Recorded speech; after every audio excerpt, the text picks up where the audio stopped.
Hey everyone, and welcome back for another deep dive. Oh, I'm excited for this one. Me too. This is such a relevant topic for everyone. Definitely. Today, we're tackling cybersecurity. Okay. But we're going deeper than the usual stuff. Deeper than change your passwords and all that. Exactly. Awesome. We're going to be looking at a specific podcast episode called 5 Must-Know Cybersecurity Tips from a podcast called ThinkBits. Catchy name. Right. And we're going to pull out actionable advice. I like it. So you can actually improve your digital defenses. Because who doesn't need that these days? It's like everyone's online. Literally everyone. So much of our lives are online now. So true. All right, so Hit me with tip number 1. tip number 1 Okay. is strong, unique passwords. Oh, we've all heard that one before. I know, right? But ThinkBits highlighted just how many people still use weak passwords. Yeah, it's kind of shocking. I guess people just don't think it'll happen to them. Maybe, but it's like leaving your front door wide open. Yeah, that's a good analogy. A strong password is like a heavy-duty lock. Protecting all that sensitive info we've got online. Exactly. And it's not just about making them long and complicated. Right. Each account needs a unique password. So like not using the same key for your house and your car. Yeah, exactly. That's where password managers come in. Okay, password managers like LastPass, Dashlane. 1Password. Yeah, all the... These aren't just for like tech geniuses, right? Oh, no, not at all. Oh. These are for everyone. Okay. Anyone who wants to be secure online. Okay, so how do they actually work? So instead of trying to remember all these crazy passwords, a password manager stores them securely for you. Okay. And generates super strong ones, too. With all the like symbols and numbers. The whole 9 yards. Oh, and some even have extra features. Right, like secure sharing if you need to give someone access to something. Interesting. Some do security audits to make sure your passwords are up to snuff. That's cool. And even integration with other services for easy logins. Wow, I didn't realize they were that sophisticated. It's pretty impressive. Definitely sounds worth checking out. For sure. Okay, tip number 2 from ThinkBits. Okay, what is it? Two-factor authentication. Two-factor authentication or 2FA? Yes, 2FA. Okay, that's like an extra layer of security on your accounts. Like even if someone gets your password, They still can't get in. they hit another wall. Exactly. Like a security guard checking your ID. I like that. Even if someone stole your key. Perfect analogy.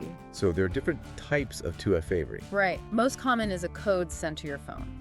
Right, I've seen those. You can also get them through email. Oh, But there's also app-based ones like Google Authenticator or Authy. and hardware tokens too. Yep, for even more security. So you can choose based on how sensitive the account is. Exactly. I actually had a 2FA save a while back. Oh, yeah. Someone tried to get into my cloud storage, Scary. but they got blocked because of 2FA. That's awesome. It was such a relief.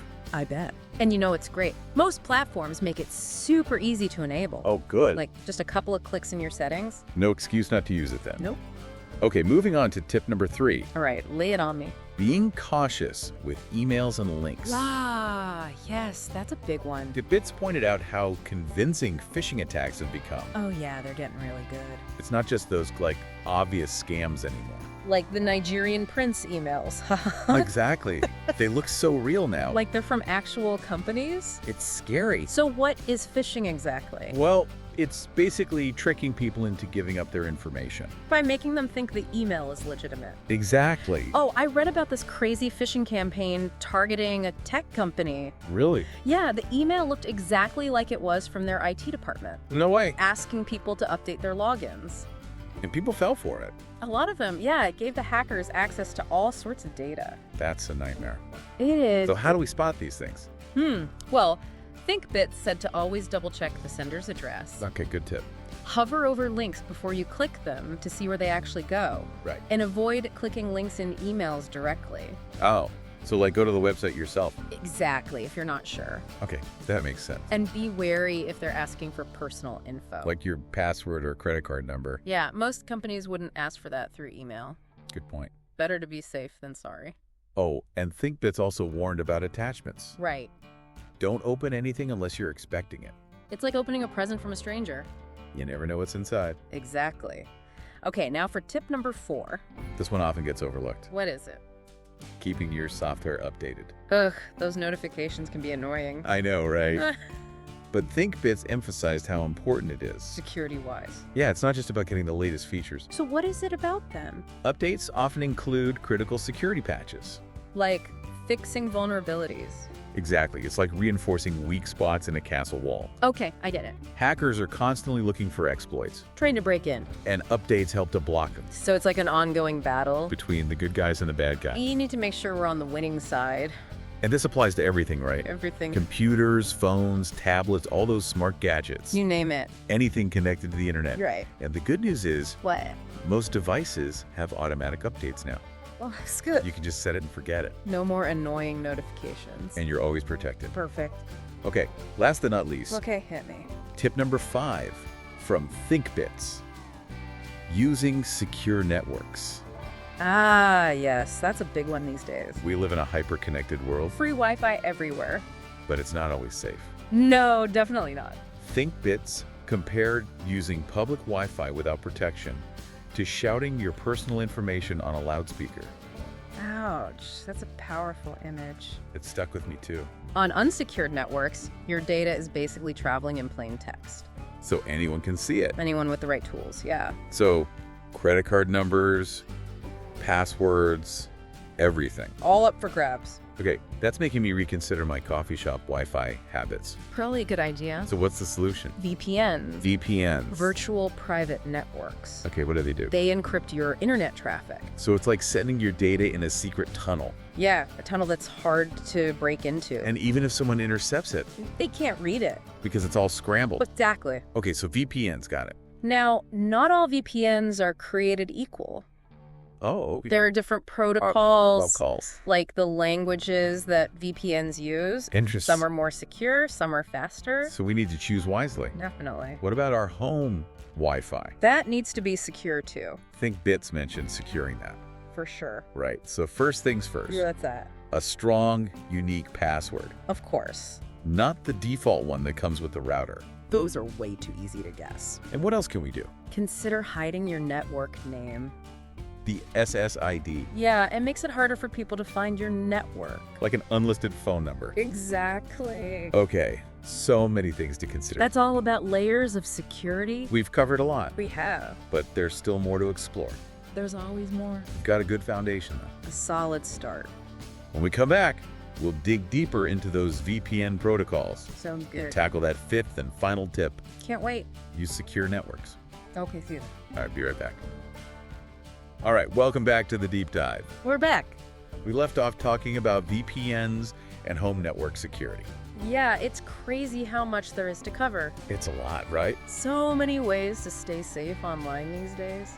It's like a whole new world. It's like cybersecurity is a constantly changing puzzle. And just when you think you figured it out, There's a new piece. a new challenge. It's a good thing we like puzzles. I do like a good challenge. Me too. So VPNs, let's dive back into those. Always. You mentioned different protocols. Right, Well, right. can you break those down a bit? Sure. So, like, Yep. what are they? Think of them like languages that VPNs use to talk to each other and secure data. Languages. Interesting. Yeah, so some popular ones. Okay. OpenVPN, IKEVAVE2 IPsec, WireGuard. A lot of names. I know, right? So, tell me more about OpenVPN. Well, OpenVPN is known for its strong security, Okay. Good. and it works on pretty much anything. Like all devices. Yeah, most devices and operating systems. So it's kind of the like gold standard. Yeah, you could say that. What about that IKEV2 thing? IKEV2 IPsec, Yeah, that one. another solid option, Okay. especially good for phones and tablets. Why is that? It can handle network changes really well. Like when you switch from Wi-Fi to data? Exactly. So if you're on the go a lot. IKEV2 IPsec could be a good choice. Okay, makes sense. And then there's WireGuard. WireGuard, that's a new one, right? Relatively new, yes. Mhm. And what's special about that one? Well, it's known for its speed Oh, okay. and simplicity. So if you're doing a lot of, like, streaming, Your gaming? WireGuard might be the way to go. Yeah, but it's still being developed. Yeah. So make sure you choose a good provider. One that you trust. Yes, one that implements it securely. Okay, so it sounds like there's no one-size-fits-all. Not when it comes to VPN protocols, no. It depends on what you need. Your priority. Security, speed, all that. Right, right. And finding a good provider that offers options. Exactly. You know, there's something I've always wondered about VPNs. What's that? Do they make you totally anonymous online? Ah, the invisibility cloak question? Yeah, like, can anyone track you if you're using a VPN? Not quite. Okay. A VPN does encrypt your traffic. So no one can see what you're doing. Right, but there are other ways to track you. Like what? Cookies, browser fingerprinting, Oh, okay. and your VPN provider can still see your traffic. Even though it's encrypted. Yes, but they usually have policies to protect your privacy. Okay, so it's not like a magic bullet. Not for complete anonymity, no. But it adds a layer of protection. Definitely. We still need to be mindful of what we do online. Always a good idea. Okay, let's switch gears back to home network security. Okay. We talked about hiding the SSID. Right, making your network name invisible.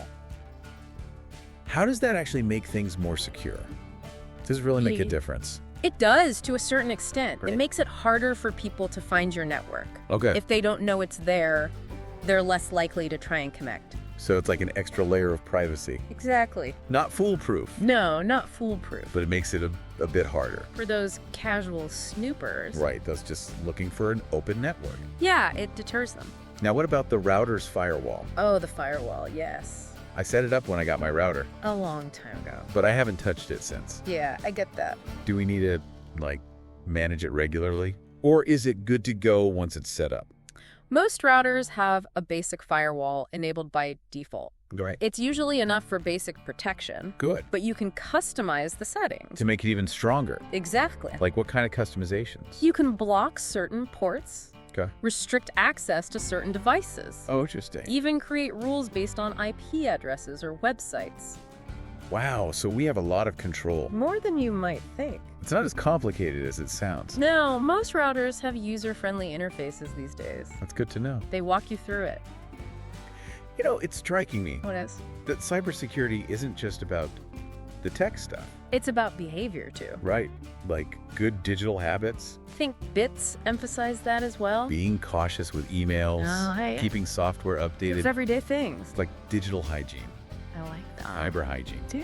We need to wash our hands, To prevent germs. and we need good digital habits. Protect ourselves online. It's about being proactive. Taking responsibility. We've covered so much in this deep dive, So much. but we've only scratched the surface. Yeah, cybersecurity is vast. Constantly evolving. There's always more to learn. So let's recap what we've talked about. Okay, recap time. VPNs, different protocols, Right, yeah. that they don't make you totally anonymous. Important point. Home network security, Yes. hiding the SSAD, Customizing the firewall. and of course, cyber hygiene. Her digital habits. When we come back, One last part. we'll wrap things up. Key takeaways. And that human element of cybersecurity. How our choices affect our security. It all comes back to us in the end. In a way, yes. And we are back for the final part of our cybersecurity deep dive. Part 3. We've been unpacking these awesome tips from ThinkBits. Some really great advice. But there's one more layer we haven't really talked about. Oh, right, yeah. The human element. The human element. It's so important. It is, because we can have all the best tech in the world. The strongest passwords, the fanciest VPNs. But if we're not careful, We can still mess things up. exactly, we're often the weakest link. That's true. Our own behavior can either help or hurt our security. We touched on this before with those phishing emails Right, those tricky emails. and social engineering. Oh, yeah, social engineering. I think Bits had a good point about how hackers prey on our emotions. They know how to push our buttons. Our fear, our urgency, even our desire to help. They use it against us. Like those phishing emails that look like they're from your Oh, bank, yeah, those are scary. saying your account's been compromised. And you need to act now. You panic and click without thinking. It's easy to fall for it. So how do we avoid that? How do we not react so impulsively? Well, it's about developing a healthy sense of skepticism. Okay, so not just being suspicious of everything. No, not quite. More like being cautious and thoughtful. Exactly. Taking a moment to think before you click. I think Bits gave some good tips for that. Oh, yeah, like what? Always verify the sender. Makes sense. Check the actual URL of any links. Hover over them, don't just click blindly, And be wary of any unexpected requests for personal information. especially if it seems urgent. It's better to double check than to risk it. Absolutely. What about those scams on social media?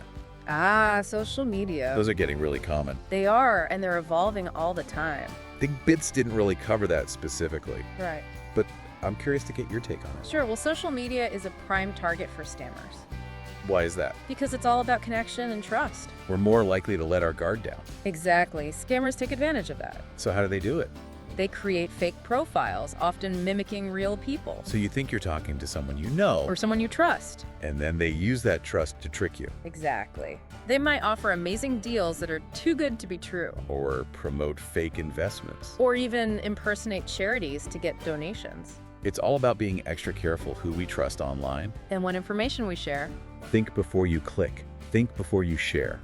That's a good motto. If something seems too good to be true, it probably is. There's another tactic I've heard about. Oh yeah, what's that? Scareware. Scareware, right? That sounds kind of terrifying. It can be. It's basically malware that uses fear to manipulate you. Like how? It might display fake virus warnings. Say your computer's infected. And you need to download this special program to fix it. Or call a tech support number. Right. But it's all a scam. So what do we do if we see something like that? First of all, have good antivirus software installed. And keep it updated. Right, that's key.